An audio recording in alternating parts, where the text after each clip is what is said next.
La bellezza del paesaggio si è fusa con la potenza emozionale della musica nelle giornate di domenica 14, sabato 20 e domenica 21 giugno, grazie al Festival della Musica nel Paesaggio. La città di Conegliano, ricca di monumenti e angoli affascinanti, si è prestata come cornice ideale per 9 concerti che ha visto esibirsi artisti di rilievo locale e internazionale. Siamo in compagnia di Alan Dario, direttore artistico del 4° Festival della Musica nel Paesaggio. Alan, tracciamo un bilancio?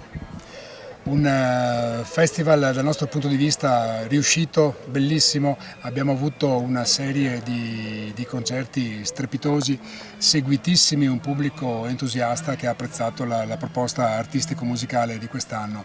Abbiamo saputo veramente gestire i magnifici luoghi che Conegliano ci offre, dandogli proprio il giusto vestito musicale, quindi il pubblico ha davvero apprezzato l'offerta e tanti ci hanno seguito un po' anche in tutti i concerti.